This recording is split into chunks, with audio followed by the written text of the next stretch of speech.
ఓం నమో నారాయణాయ.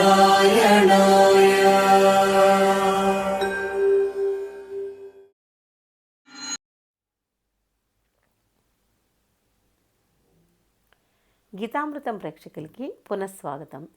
వైశాఖ పురాణం సప్తదశ అధ్యాయ యమ దుఃఖ నిరూపణము. నారదుడు అంబరీషునితో ఇట్లు పలికెను. శృతకీర్తి మహారాజునకు శృతదేవుడు తర్వాత కథని ఇట్లు వివరించెను. వాయువు చేసిన ఉపచారముల వలన ఊరడింపు వలన కొంతగా తేరుకున్న యముడు బ్రహ్మను ఉద్దేశించి ఇట్లు పలికెను. స్వామి, సర్వలోక పితామహ బ్రహ్మ, నా మాటను వినుము. నేను నా కర్తవ్యమును నిర్వహింపకుండా నివారించబడితిని. నేను చేయవలసిన పనిని చేయలేకపోవుటను మరణము కంటే ఎక్కువగా బాధాకరమని తలంచుచున్నాను. సర్వ సృష్టి విధాయక వినుము. ఆజ్ఞను పొందిన అధికారి తనకు రావలసిన జీతమును తీసుకుని చేయవలసిన కర్తవ్యమును చేయనిచో అతడు కొయ్య పురుగు మొదలగు జన్మములను పొందును.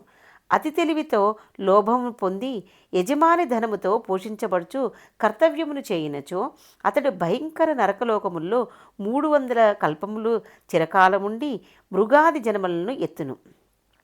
అధికారి నిరాశపడి తన కర్తవ్యమును నెరవేర్చనచో ఘోర నరకముల్లో చాలా కాలముండి కాకి మున్నగు జన్మలను ఎత్తును. తన కార్యమును సాధించుటకై యజమాని చెప్పిన పనిని నాశనం చేయువాడు ఇంటి యందు ఎలుకగా జన్మనెత్తి 300 కల్పముల కాలము బాధపడును. సమర్థుడైనను తన కర్తవ్యమును చేయక ఇంటి యందు ఊరక నుండివాడు పిల్లిగా జన్మించును. ప్రభు, మీ ఆజ్ఞను పాటించుచు నేను జీవుల పాపమును పుణ్యమును నిర్ణయించి విభజించి వారికి తగినట్లుగా పాపపుణ్యములను బట్టి పరిపాలించుచున్నాను. ధర్మశాస్త్ర నిపుణులకు మునులతో విచారించి ధర్మ మార్గానుసారముగా ప్రజలను పరిపాలించుచున్నాను. కానీ ఇప్పుడు నీ ఆజ్ఞను నేను పూర్వము వలె పాటించలేని స్థితిలో ఉన్నాను. కీర్తిమంతుడని రాజు వలన నేను నా కర్తవ్యమును నిర్వహించలేకపోతున్నాను. కీర్తిమంతుడను ఆ రాజు సముద్ర పర్యంతమున్న భూమిని వైశాఖ మాసవ్రత ధర్మయుక్తముగా పరిపాలించుచున్నాడు. అన్ని ధర్మములను విడిచినవారు, తండ్రిని తల్లిని పూజించినవారు, పెద్దలను గౌరవింపనివారు, తీర్థయాత్రలు మున్నగు మంచి పనులు చేయనివారు, యోగా సాంఖ్యములను విడిచినవారు, ప్రాణాయామము చేయనివారు, హోమమును స్వాధ్యాయమును విడిచినవారు, మరి ఇంకను పెక్కు పాపములను చేసిన వారు ఇట్టి వారందరూ వైశాఖ వ్రత ధర్మములను పాటించి వారి తండ్రులు తాతలతో పాటు విష్ణులోకమును చేరుచున్నారు. వీరే కాదు, తండ్రులు తాతలు తల్లులు వీరును విష్ణులోకమును చేర్చున్నారు. వైశాఖ వ్రతము ఆచరించిన వారి భార్య వైపు వారును తండ్రి వలన ఇతర స్త్రీలకు పుట్టినవారు వీరందరూ నేను వ్రాయించిన పాప పట్టికలోని తమ పాపములను తుడిచివేయునట్లుగా చేసి విష్ణులోకమును చేరుచున్నారు. ఇట్టి దుఃఖములను చూడగా నా తల పగిలిపోవచ్చున్నది. సామాన్యముగా ఒకడు చేసిన కర్మ ఆ ఒకనికే చెందును. దానివలన పుణ్యపాపములలో ఏదో ఒక దానిని అనుభవించును. కానీ వైశాఖ మాస వ్రతము ఒకడు చేసినచో అతడే కాక వాని తండ్రి వైపు వారు తల్లి వైపు వారు మొత్తము 26 తరముల వారు చేసుకున్న పాపములను పోగొట్టుకుని విష్ణులోకమును చేర్చున్నారు. వీరు కాక వైశాఖ వ్రతమును చేసిన వారి భార్యల వైపు వారును భర్తల వైపు వారును విష్ణులోకమును చేర్చున్నారు. ఈ వైశాఖ వ్రతమును చేసిన వారు ఎట్టి వారైనను నన్ను కాదని కనీసము 21 తరముల వారితో విష్ణులోకమును చేర్చున్నారు. యజ్ఞయాగాదులను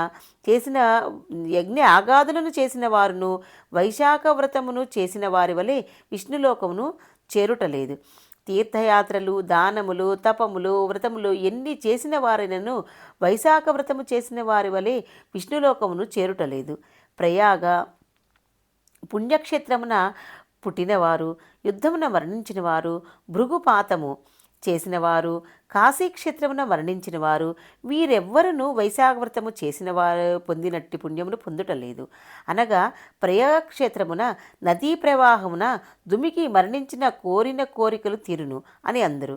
అట్టి వారికి వచ్చిన పుణ్యము కంటే వైశాఖ వ్రతమును చేసిన వారికి అనాయాసముగా అంతకంటే ఎక్కువ పుణ్యము వచ్చుతున్నదని యముని అభిప్రాయము. వైశాఖ మాసమున ప్రాతకాల స్నానము చేసి విష్ణు పూజను చేసి వైశాఖ మాహత్యమును విని యథాశక్తి దానములను చేసి జీవులు సులభముగా విష్ణులోకమును చేరుచున్నారు. వైశాఖ వ్రతమును చేసిన పాపాత్ములను విష్ణులోకమును చేరుట యుక్తముగా నాకు అనిపించటలేదు. కీర్తిమంతుని ఆజ్ఞచే వైశాఖ వ్రతమును పాటించి మంచి కర్మలు చేసిన వారు, చేయని వారు, శుద్ధులు అపరిశుద్ధులు, వారు వీరు అననేల అందరినూ శ్రీహరిలోకమును చేరుచున్నారు. సృష్టికర్త జగత్ప్రభు, మీ ఆజ్ఞను పాటించుచున్న నన్ను నా పని చెయ్యనీక అడ్డగించిన వారు నాకే కాదు మీకును శత్రువులే. కావున నీవు కీర్తిమంతుని శిక్షించుట యుక్తము. ఊరకున్నచో అందరూ వైశాఖ వ్రతమును ఆచరించి వారెట్టివారైనను విష్ణులోకమునకే పోవుదురు. ఇందువలన నరకము, స్వర్గము, మున్నగు లోకములు శూన్యములై ఉండును. పలుమార్లు తొడవబడిన ఈ పాపపట్టిక, యమదండము వీని నీ పాదముల దగ్గరే ఉంచుతున్నాను. వీరిని ఏమి చేయదువో నీ ఇష్టము. శత్రువుని గెలవలేని నాబోటి వాని జన్మ వ్యర్థము.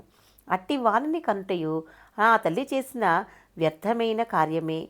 మబ్బులోని మెరుపు శాశ్వతం కానట్లు శత్రు విజయము పొందని పుత్రుని కన్న తల్లి శ్రమయు వ్యర్థమే. శత్రు జయమును సాధించి కీర్తినందని వాని జన్మ ఎలా? వాని తల్లి పడిన శ్రమ వ్యర్థమే. కీర్తిమంతుని వంటి పుత్రుని కన్న తల్లి ఒకతియే వీరమాత. ఇందు సందేహం లేదు. కీర్తిమంతుడు సామాన్యుడా? నా వ్రాతనే మార్చినవాడు కదా. ఇట్లు నా వ్రాతను ఎవరినూ ఇంతవరకు మార్చలేదు. ఇది అపూర్వము. అందరిచే వైశాఖ వ్రతము ఆచరింపచేసి స్వయముగా హరిభక్తుడై జనులందరినీ విష్ణులోకమునకు పంపినవాడు కీర్తిమంతుడే. ఇట్టి వారు మరెవ్వరనూ లేరు అని యముడు తన బాధను బ్రహ్మకు వివరించెను. వైశాఖ పురాణం 17 అధ్యాయః సంపూర్ణం.